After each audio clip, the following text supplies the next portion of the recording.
love is weird enough when two average people are involved, but when someone like Youngjun falls in love, he does it big. He's changing in ways that the whole company notices, and all for the better, though they don't quite know what to do with a vice president who suddenly makes his own copies. But he doesn't know when to stop, which could cause a problem that can't be resolved with a simple apology. Episode 9 Recap. After Sung-yoon's public confession, Miso says she wants to clear up any misunderstandings, and she confesses to Youngjun that she likes him.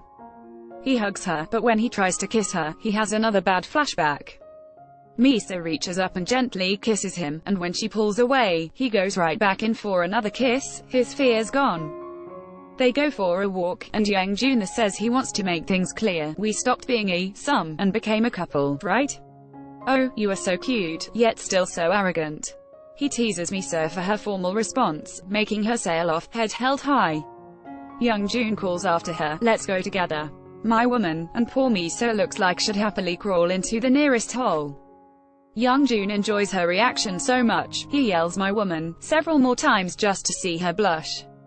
He drops Miso off at her door, then just stands there, reluctant to leave. He reminds her that he's smart, healthy, rich, and competent, in case she forgot in the last 5 minutes, and he asks her again to marry him. Miso points out that they've been together less than an hour, worried that he's rushing things, and he mutters under his breath, who rushed it more? Youngjun smiles all the way home, remembering the little girl Miso that he met so long ago. She'd insisted that he marry her after saving her from the house where they were locked up, and even made him pinky swear. He makes a U-turn and goes right back to Miso's apartment, saying that it's in case she misses him all night long. He jokes that he never gives second chances, but he wants to give her a second and even third chance to see him. He asks cheekily if she feels honored to be special to him, and he wishes her sweet dreams, which she knows means to dream of him. Youngjun asks for one more hug, and says softly that he'll be having sweet dreams tonight, too.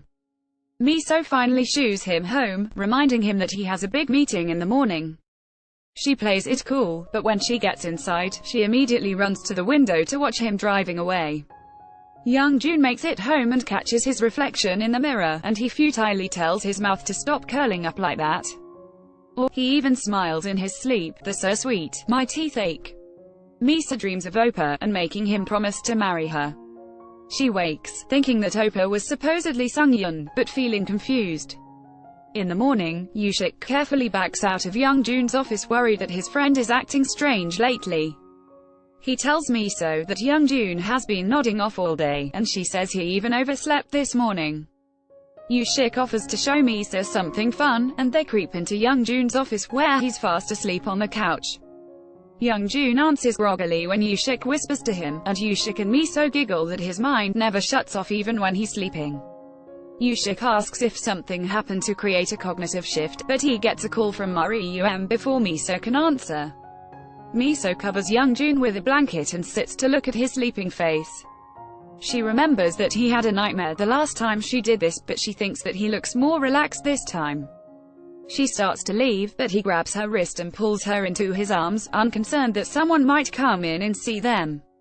Miso is flustered, but Youngjun tells her to expect this much when she awakens someone's slumbering desires. Well, raw. That flusters her even more, and he tells her to get used to it, because he won't slow down. Double raw. She asks if he's feeling well, since he's sleeping so much today. He says a huge weight was lifted from his shoulders yesterday, and he doesn't think he'll have nightmares anymore, either. He tells her that he's not ill anymore, and she notices that, anymore, and asks if Sung-yoon is really her Oppa. Youngjun says that she's asking an obvious question, so Miso explains that she keeps feeling like he's really Oppa because of his scars and traumatized behaviors. Youngjun tells Miso that it would be great if someone she likes is the Oppa she's been looking for, but he says he's not a him, and that his scars and nightmares have nothing to do with that. He asks if it changes her feelings about him, and Miso shakes her head no.